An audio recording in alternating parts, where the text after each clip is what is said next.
Hello, everybody, and thank you, David, and the organizing committee for inviting me. My team and I are really excited to be presenting the work that we've done in sickle cell disease in vitro diagnostic tests to all of you here. And I'll start off by introducing our company. Like many of my colleagues, we're a small company based in Research Triangle Park of North Carolina. We do have a strong leadership team with a lot of experience in IVD and medical devices, and we're focused on point-of-care tests for hemoglobin disorders. We've been doing that since 2014, and we are specifically focused, obviously, on sickle cell disease and trait, with projects funded by the NIH SBIR program. Our products are CE marked, meaning that they have European approval, and we have a ISO 13485 quality system that guides these products. We also have some projects in alpha and beta thalassemia as well. One of our goals, our main goal, is to be a leader in diagnostics for sickle cell screening and testing during therapy. So the product pipeline that we have is the Sickle Scan test, which is a qualitative test for the detection of hemoglobins A, S, and C, which is similar to what Eric from Silver Lake has. And we also have the hemoglobin S test and the hemoglobin F test, which are both quantitative devices for percent S or F that are currently under development. We have the HemoScan handheld device for the quantitative measurement of hemoglobin concentrations. So this is maybe a product that I can talk to Erica at Sanguina about more. And we have some work with thalassemia tests in both alpha and beta thalassemia. But for this talk, I wanted to specifically focus on our Sickle Scan test and the hemoglobin S test. So I'll start off by giving a very brief overview. The Sickle Scan is a rapid lateral flow immunoassay test. I think Eric gave a really good overview of what lateral flow is. It has an easy to use format. It uses a small volume of blood, and it's scalable in terms of manufacturing the test once conditions are optimized. Our test is in a disposable cartridge, and it's pouched for single use. I think one of the key differences that Eric highlighted was that our test is a sandwich immunoassay, which is sort of a design choice that we made, and we also use a blue nanoparticle, which another design choice which we felt was gave us a little bit more contrast when testing in blood. And the test can obviously aid in distinguishing sickle cell disease, trait, and some of the more rare HPC conditions. So running the test is very simple.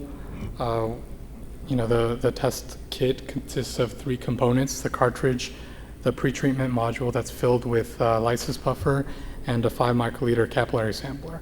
The kit has been designed for the point of care, and it's simple and has a very short runtime.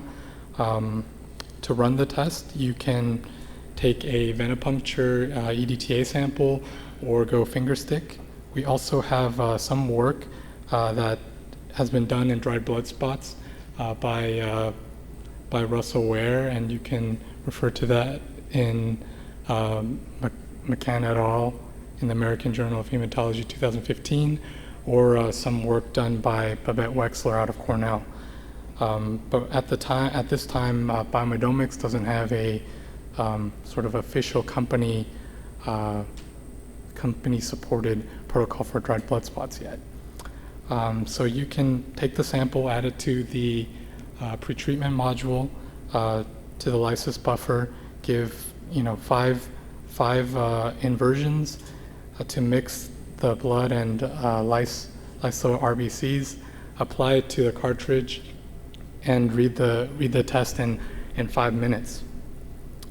So the test, these are some of what the test outputs visually, and we've had collaborations with Julie Cantor at MUSC and Marilyn Tellen at Duke to kind of to get this data. This is testing in clinical samples out of their lab using EDT venipuncture samples, and in Julie Cantor's publication in BMC Med in 2015, I think she reported something at about 130 samples that tested really well compared to the Bio-Rad HPLC system.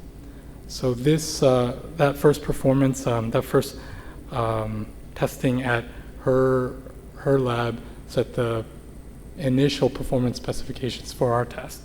We've since added to that test and have converted also from polyclonal to monoclonal, as some of you out there know. And we've also started to look at testing in the field. We test obviously in the US by sending our cartridges, our kits out to US collaborators such as Julie Cantor and Marilyn Tellen, but also Russell Ware in Cincinnati Children's and a few other people. I think we've also had a lot of really good progress in France at the Hospital Necker, led by, this effort was led by Dr. Cavazana, and if you were able to catch earlier this week, Emily at the Pierre Fabre Foundation did quite a bit of testing in Mali and Togo, and has some really exciting studies set to kick off in DRC Congo, DRC. We also have some work. These are kind of highlights of the various validations and field testings that we've done, but or that others have done for us. But Dr. Nodu in Nigeria at the University of Abuja has also done some studies, as well as Russell Ware working in Angola and Tanzania.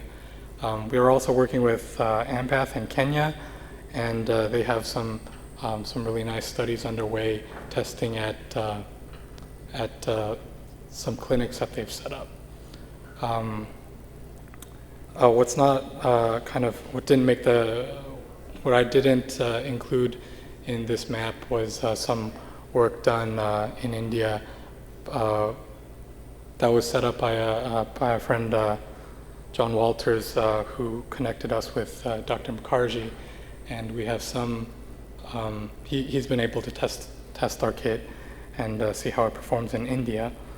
We have sales in over 20 countries so far. Very small early sales, but we're getting there, and we have quite a few approvals and registrations in many of the key African nations, and that's always sort of a struggle and a process. So the clinical site performance has been really good. The Pierre Fabre study covered over 500 samples and had a really nice specificity of 94.9%, or sensitivity 94.9%, and specificity at over 99%. And I really do hope you did get a chance to check out that presentation. The Nigeria study also had a very high sensitivity specificity. The numbers were a little bit low, but we hope that we can add to those numbers soon. And also the study that was done in France had 250 samples, and also again high sensitivity specificity. And this work was presented at ASH, so I hope many of the members here were able to check that out. and of course, what was presented in Cantor and McGann's papers in 2015, both in 2015, also reported very good sensitivities and specificities, but those were using EDTA venipuncture samples that came out of their lab. The predicates that we use and that we compare against are HPLC, the Biorad variant 2, and I was really interested to see that the rest of the world does use the Biorad system a lot, and while the US is a little bit more focused on capillary electrophoresis, it seems. So that's kind of one of the takeaways that I've had, and very glad to be able to learn from you all. So, we've developed this point of care device with no pumps, no electricity required to run the test, and the test was designed for newborn screening, and we're looking to target, we are targeting less than 5% for all hemoglobins AS and C for our most recent monoclonal test that has started to roll off of manufacturing since last month. And our shelf life is long. It's 18 months so far. We've just started a multi-lot in-house study for a 2-year goal, and we've not had to challenge that in the field yet because they're used pretty quickly, I guess, because of the need for this type of diagnostic.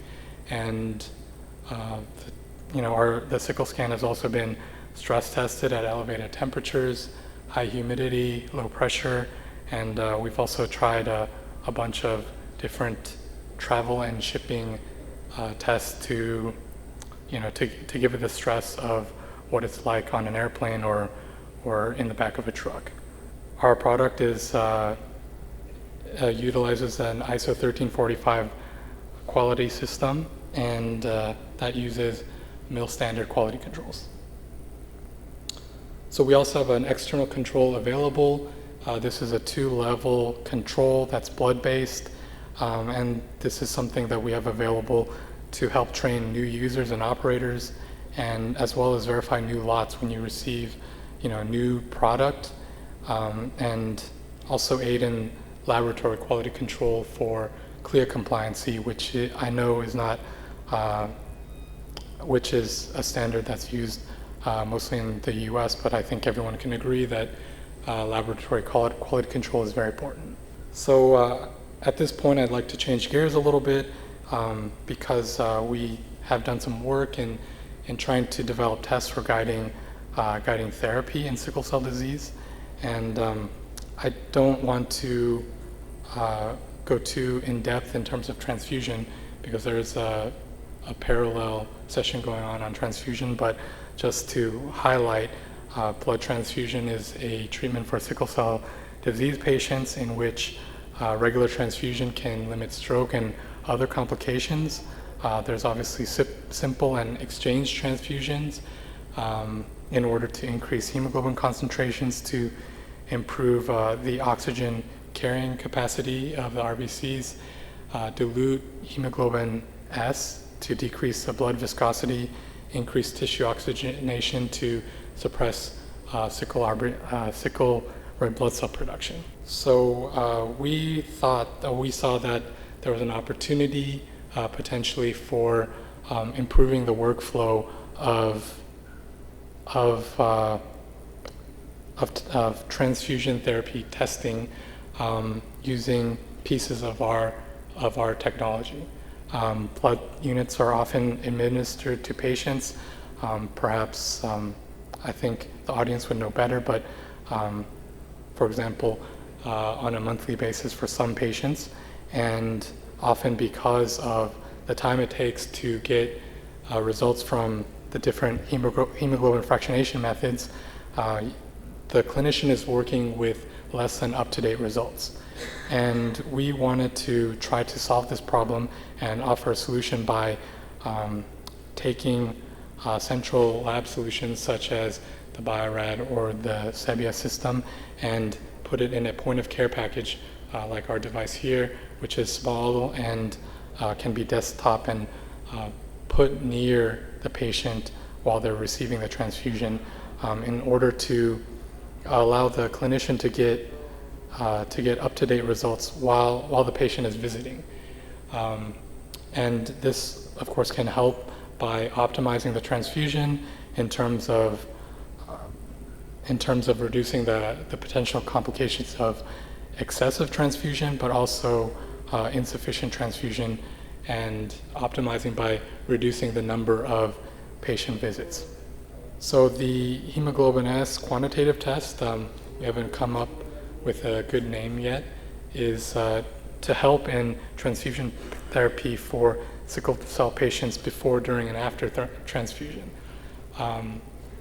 It's again based off of a rapid lateral flow immunoassay test, and it quantitatively measures hemoglobin S using a 5 microliter finger stick or venipuncture sample, and it takes 15 minutes. You take your sample and place it into our pretreatment vial, like you saw in the sickle scan, and then you just plug it into our little desktop reader, and after 15 minutes you'll get a % hemoglobin S result. So the advantages that this type of technology has, at least in what we envision, is that by using this small footprint connected reader, you can obviously get quantitative function or quantitative numbers from the % hemoglobin S test, and you're also getting a user-friendly interface using the touchscreen on the little device, and you're getting numbers, % hemoglobin S, which you can work immediately to make clinical decisions. Obviously, it can help improve workflow, as well as give you automatic recording of data and data transmission and LIS support, if that's necessary. So the analytical performance so far of this device has been really good. In our range of 5% to 95% hemoglobin S, our slope was, near 1, comparing to HPLC with an R-squared correlation of 0.97, and the bias is within 10% or less over our measuring range.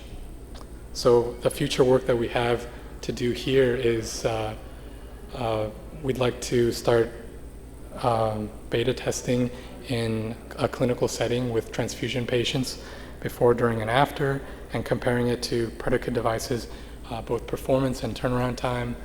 And some of the other things that we're trying to do with this reader is also make a test for hemoglobin F quantitation, and we feel that's important for helping in monitor hydroxyurea therapy. So we have so many great collaborators, Marilyn Tellen at Duke, Bob Kabugi in Kenya and Tanzania. He's been a great champion for us. Russell Ware, Julie Cantor-Washko, Babette Wexler, Dr. Owen Frempong, the Pierre Fabre Foundation, Ampath Kenya, and so many more people that have helped